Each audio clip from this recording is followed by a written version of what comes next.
Ibu BK dan Ibu pelajaran itu kalau ingin mengungkapkan masalahnya itu sesuai dengan norma dan etika yang baik, selayaknya guru pelajaran Ibu BK yang sebenarnya. Oke, baik, kita mulai. Di sini ada poin-poin di mana mengenai manajemen bimbingan muslim. Jadi perlu diketahui sebelum kita membahas ini, ada baik saya membacakan poin-poin tersebut dan diharapkan para ibu BK dan guru betul permisif dan mendengarkan dengan baik.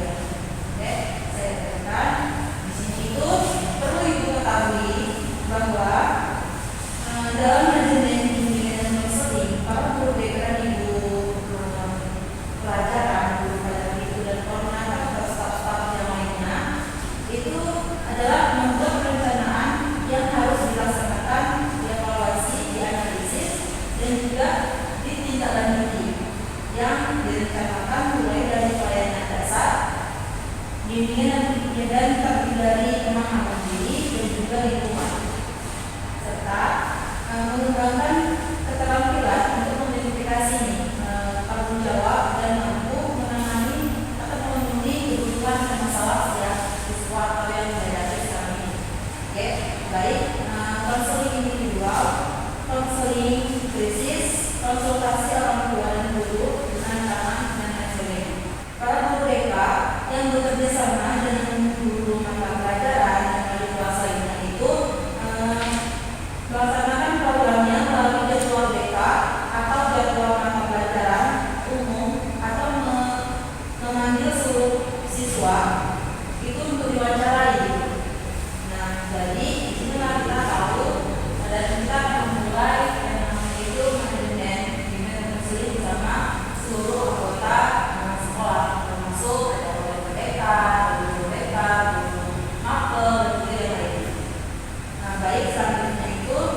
dan mengidentifikasi tanggung jawab mampu menangani atau memenuhi kebutuhan masalah.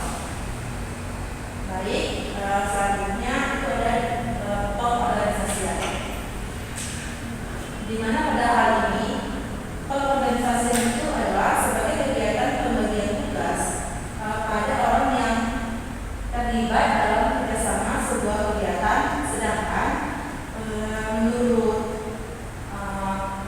tokoh gitu ya, menurut Fauzi, organizing itu adalah mengelompokkan dan menentukan berbagai kegiatan penting dan memberikan kekuasaan untuk melaksanakan kegiatan itu. Jadi mereka itu diberi tanggung jawab yang benar-benar itu harus ditangani sendiri. Lanjut, yang ketiga itu ada equity, di mana pada hari ini pemerataan berhubungan dengan peran permotivasian. Peranan permotivasian menurut Segala adalah menyerahkan dalam organisasi sekolah, merangsang guru dan personal sekolah sehingga melaksanakan tugas dengan antusiasme dan kemauan yang baik untuk mencapai tujuan dengan penuh semangat. Artinya apa? Artinya di sini pemimpin atau manajer atau koordinator PK itu mencapai dalam organisasi sekolah dan kepala sekolah dan hampir semua pekerjaan itu mereka yang mengatur, mereka yang menghandle sesuai dengan arahan. Ya, tidak semua harus semenang, karena mereka itu kepala yang baik. Lanjut, yang keempat ada monitor atau evaluasi. Monitoring dan evaluasi kepada guru BK dilakukan oleh koordinator BK dan kepala sekolah untuk mengetahui nih apakah dampak peraturan tersebut itu sudah terlaksana semua atau belum. Seperti yang kita ketahui bahwa di sekolah-sekolah lainnya itu manajemen ini itu tidak berjalan dengan baik ya, karena ada yang seperti ya udahlah kita kerja gitu, jadi nggak lagi kita cuma masalah sekolah aja gitu. Mereka tidak menjalankan tugas mereka dengan baik gitu, tidak mengemban tugas mereka dengan baik. Mereka hanya bekerja, mengajar, dan dapat gaji. Tapi aslinya itu sama sekali nggak ada hasil gitu. Mereka itu dibilang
kira-kira Ibu Marco ya yang mengetahui apa artinya dari manajemen tersebut.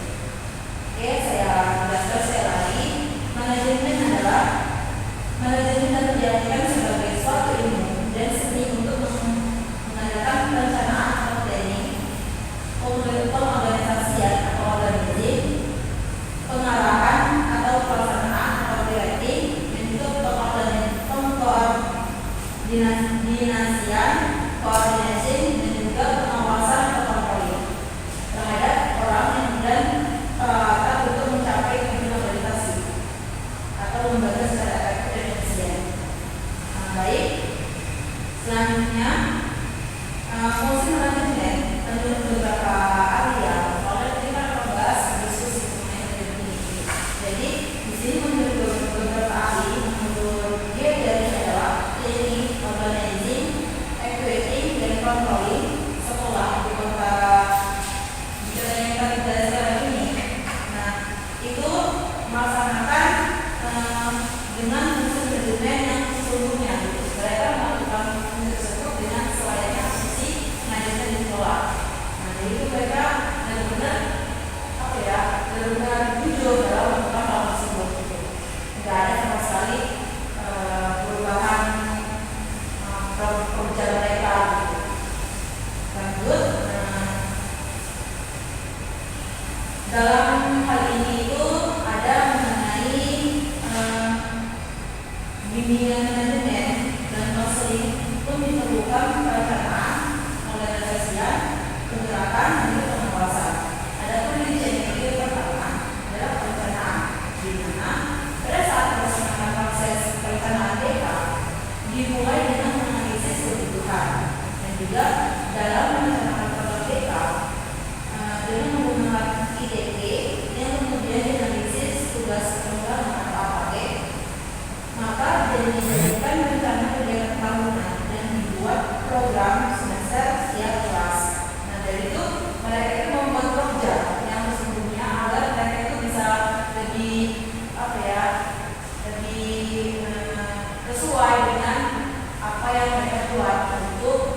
dari sekolah bagi sekolah yang mempunyai SDM sesuai dengan jumlah siswa yang seluruhnya itu akan menjadi masalah. Kemungkinan program yang dibuat itu sesuai dengan komponen program BK dan tidak dapat dilaksanakan secara maksimal.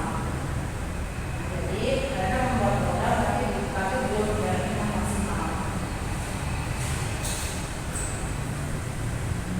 Terkhusus kegiatan bimbingan dan konseling yang dilakukan oleh guru BK kepada sekolah serta guru bidang lainnya di tempat pelajaran dan sebagainya dibuat program bimbingan dan konseling yang terdiri dari program umum, jangka panjang, jangka pendek dan juga program khusus. Kemudian dikemukakanlah selanjutnya bahwa sistem BK ini itu program umum jangka panjang dan juga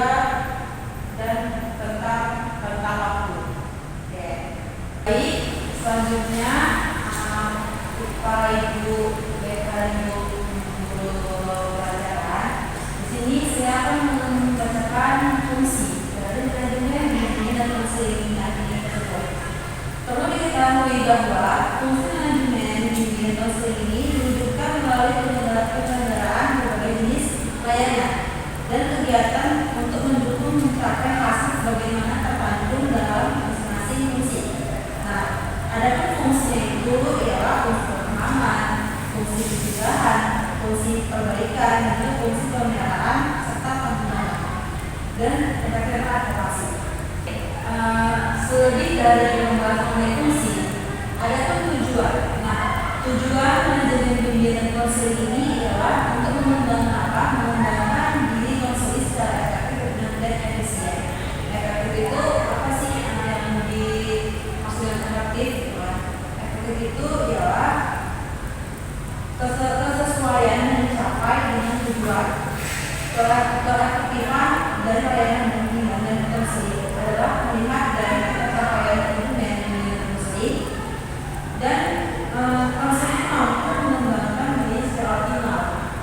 Nah, sedangkan kalau yang efisien itu adalah apabila kesesuaian antara sumber daya dengan penggunaan sumber daya yang minimal dapat mencapai tujuan yang diharapkan. Nah, jadi layanan BK ini dapat menyatakan efisien karena penggunaan sumber daya sedikit dan juga tujuan-tujuan manajemen BK dapat dicapai secara efektif dan efisien apabila memenuhi prinsip-prinsip manajemen. Ada kondisi ini saya sebagai kawan manajer BK ini membacakan atau menyampaikan mengenai aspek manajemen mencakup beberapa poin penting. Yang pertama itu ada perencanaan program BK. Di sini menjelaskan bahwa program bimbingan sendiri itu merupakan serangkaian rancangan suatu kegiatan yang dirancang oleh sekolah di sekolah.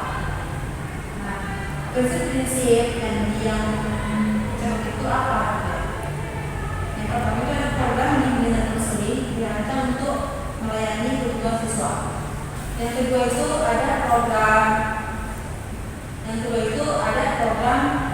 BK merupakan bagian terpadu dari keseluruhan. Yang ketiga, pelaksanaan program baru perlu dilibatkan seluruh staf sekolah dan juga guru pembimbing dan sebagainya. Yang keempat, personil bimbingan dan konseling perlu diidentifikasikan dan juga serta tanggung jawab yang harus diperiksa atau dikerjakan. Dan yang kelima, itu segala sumber daya yang dibutuhkan untuk mencapai tujuan program. Yang kedua, itu ada aspek pelaksanaan dan pengarahan program bimbingan dan konseling. Sekolah kita ini itu sebagai satuan pendidikan perlu merancang program BK secara integral. Jadi dari program sekolah secara keseluruhan. Dari aspek ini terdapat dua program, yang dimana yang pertama itu ada program tahunan sebagai program sekolah. Program tahunan ini dijabarkan menurut alokasi waktu setiap semester bulanan atau menyebut UAS gitu ya, UTS itu. Nah, bahkan mingguan. Oleh karena itu perlu dibuat dalam suatu matrik atau schedule.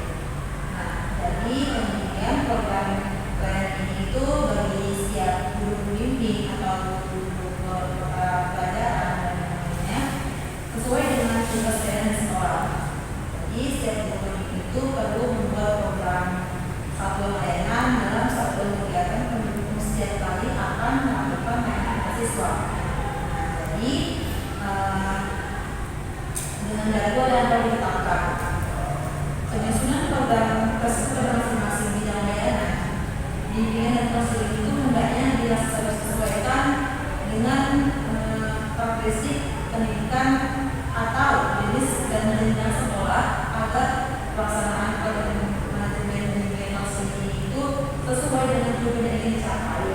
Dan maka dari itu diperlukanlah pengolahan agar menjadi suatu kerja yang diwarnai dengan koordinasi dan efisiensi. Baik, nah di sini maaf kita berbeda tempat karena dikarenakan tempatnya sudah kunci. Baik, nah di sini sampailah kita pada tahap untuk menanyakan permasalahan apa sih yang Ibu alami ketika sedang sekolah ini. Jadi di sini saya minta kepada Ibu guru untuk menceritakan masalahnya apa. Nah, di sini siapa sih yang ingin duluan menceritakan permasalahannya? Ya. Kepada Ibu Dina, dipersilakan. Baik, terima kasih kepada Ibu Koordinator BK. Jadi yang menjadi permasalahan saya pada saat ini kurangnya dukungan dari pihak sekolah mengenai manajemen bimbingan dan konseling. Jadi saya selaku guru BK di sekolah ini merasa kurang diperhatikan BK oleh sekolah ini. Jadi apa solusi dari itu agar masalah ini dapat terselesaikan? Terima kasih. Baik, terima kasih kepada Ibu Dina karena terbuka dengan masalah yang Ibu alami. Oke, baik, di sini saya akan menjawab masalah dari Ibu Dina, di mana itu kurangnya dukungan dari pihak sekolah. Nah, dari itu solusinya itu menurut saya salah satu mereka adalah mungkin boleh mengadakan workshop dan sekitar dari staf sekolah dan juga termasuk kepala sekolah dan guru pelajar lainnya tentang pendidikan bimbingan sendiri dan membuat kegiatan sekolah yang dimana menyusun mengadopsi kebijakan sekolah yang mendukung program pendidikan penting termasuk alokasi anak khusus. Dan yang ketiga, laporan berkala menyediakan laporan berkala tentang hasil yang bermanfaat dari program pendidikan penting tersebut. Baik, terima kasih kepada Bisa Bunga. Saya akan menyampaikan solusi. Ya, selanjutnya apakah masih ada guru yang berpendapat untuk masalahnya di sekolah? Ya, mulai dulu. Terima kasih kepada koordinator BK. Di sini saya selaku guru bimbingan dan konseling sekolah ini. Permasalahan yang sedang saya hadapi yaitu kurangnya sumber daya manusia, di mana jumlah guru BK yang tidak sebanding dengan jumlah siswa, sehingga pelayanan BK tidak maksimal. Dan juga guru BK yang mungkin belum memiliki pelatihan yang memadai menjadi beban kerja guru BK yang tinggi, sehingga menyebabkan mereka tidak memiliki cukup waktu untuk memberikan layanan yang komprehensif kepada semua siswa. Ini itu siswanya itu banyak tapi guru BK-nya itu sedikit, jadinya tidak Baik. baik. Itu saja permasalahan dari saya. Apakah Ibu sebagai koordinator BK ingin memberikan solusi? Baik, terima kasih kepada Ibu Dewi. Nah, di sini saya izin ya menjawab mengenai permasalahan Ibu tadi. Di sini itu menurut saya solusi yang akan dilakukan itu adalah dengan melakukan rekrutmen konselor tambahan serta memberikan pelatihan lanjutan kepada staf yang sudah ada untuk meningkatkan potensi mereka. Nah, jadi di sini ada beberapa tahap sih. Yang kedua itu kolaborasi dengan pihak eksternal. Ibu memungkinkan itu disuruh untuk bekerjasama dengan univ lain atau lembaga pelatihan untuk menyediakan mahasiswa magang atau konselor secara awal. Nah, jadi hal yang ketiga nih dari saya itu ibu mungkin bisa untuk mengatasi dengan teknologi dan rencana. Contohnya itu menggunakan platform dari memberikan konseling dan bimbingan tidak membantu ini.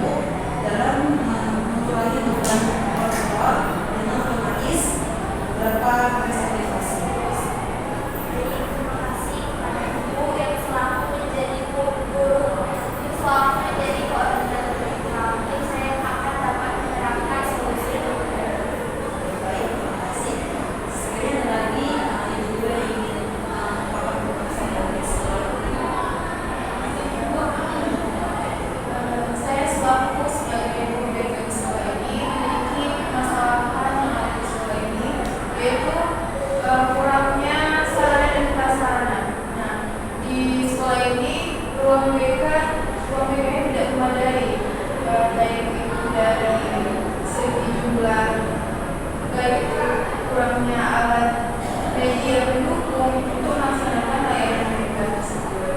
Nah, contohnya seperti komputer, internet, buku, dan tes psikologi. Nah, untuk program BK ini sangat terbatas sehingga menghambat pengembangan program kegiatan BK yang ingin saya jalankan. Jadi, saya ingin minta solusi Pak Ibu, bagaimana solusi masalah saya ini supaya dapat. Oke, baik.